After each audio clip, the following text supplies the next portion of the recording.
Alright, hey Nisse, thanks for your time today. So you're the other brother, the less famous brother.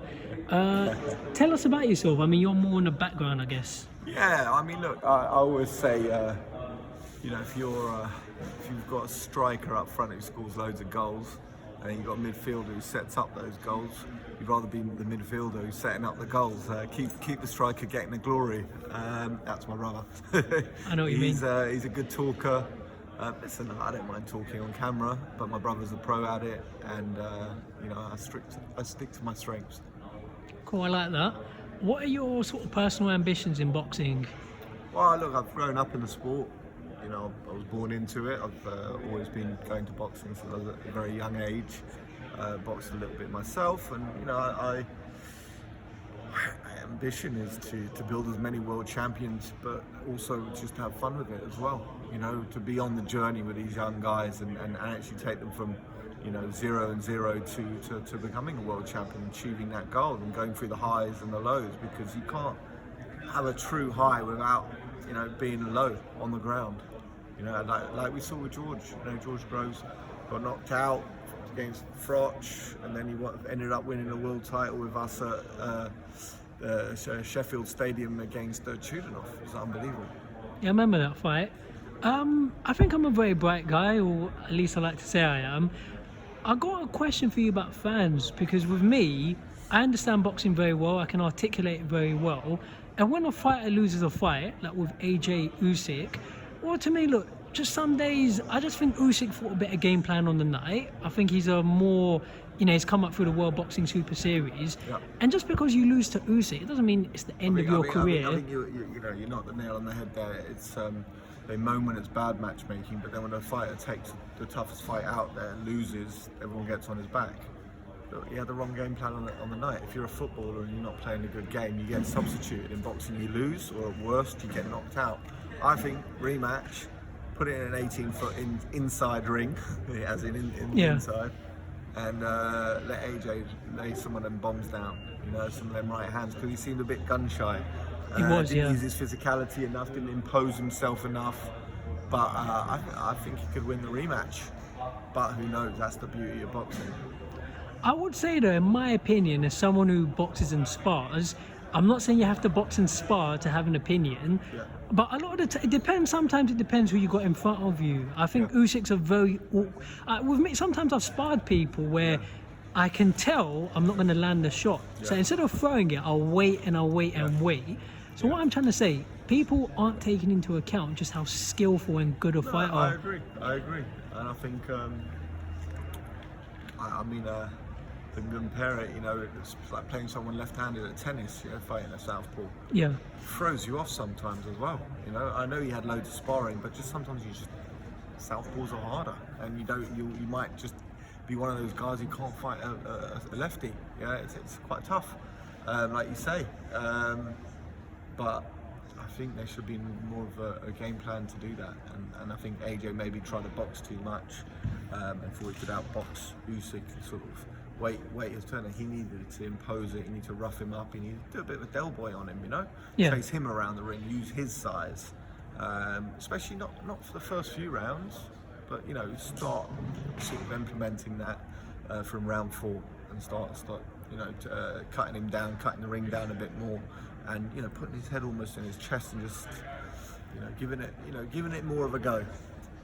No, but it's the same with me. I've had fights and I've had spars where, especially if you got it on camera, you watch it back.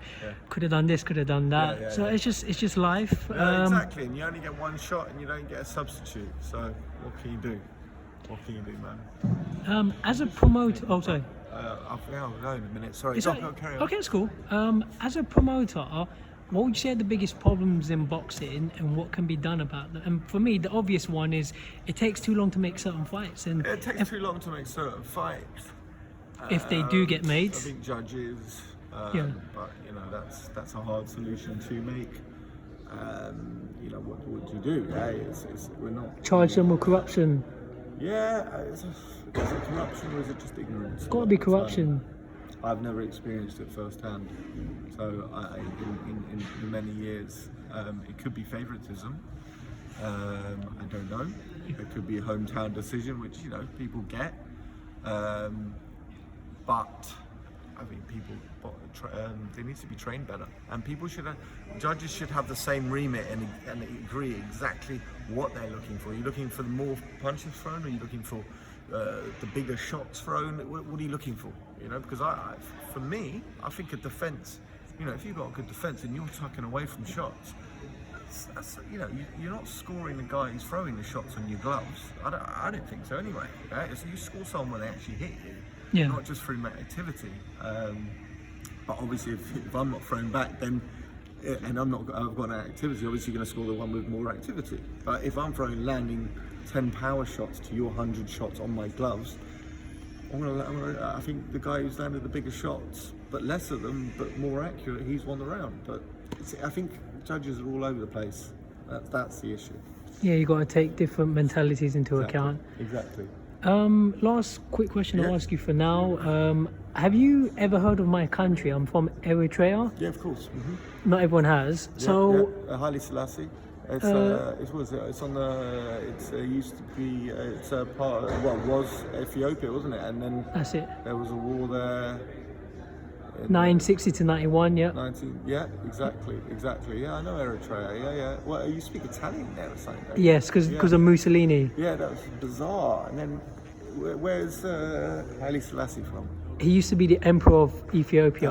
That was it. And then he's like a leader in the Rastafarian culture, isn't he? They think he's God. Yeah, he's God, and he got off the plane in Jamaica, and I think it was Bob Marley's wife saw him and saw him wave and saw Jesus or something in his hand when he was waving and collapsed. That's a mad story. There you go. Oh, you know quite a lot. Yeah, you got good coffee there as well, right? I don't drink coffee, but yeah. Ethiopia does anyway, yeah. But no, of course I know Eritrea, yeah. Good long distance runners.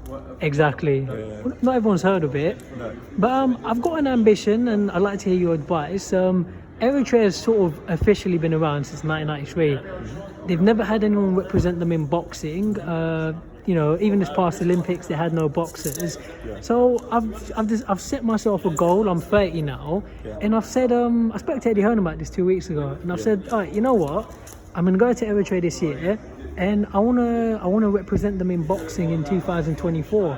And I'm a very bright guy. I'm not saying I'm going to win, and I know a lot of people are cynical, but there's nothing to stop me from going to the Olympic qualifiers for them. Yeah, why not? Yeah. Give it a shot. You know what's funny? Go on. I went to school with a kid. He was from Venezuela, half Venezuelan, and he was a decent skier. Yeah. And he carried the torch for Venezuela at the Winter Olympics. I mean, this guy finished like a year behind everyone else, but there was no one else in Venezuela at the Winter Olympics day. Wow, I didn't know. That's amazing. So you never know, mate. You go for it. Follow your dreams, man. You never know. Hopefully I'll be boxing on one of your boxer tournaments soon.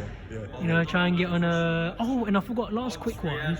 I don't think I saw you at the WBC convention in 2010. Sure. But I did see your father. I met Mr. Sauerland there. On Saturday, yeah. I met him like years ago, the WBC convention. Yeah. You ever been to any of them? Yeah, of course. Yeah. I was at the one in Cardiff. I don't think I saw you. No, that wasn't But I did meet your dad. Yeah, he's a good man. No, obviously it's a huge family history there, and I look forward to. You meet him on Saturday again.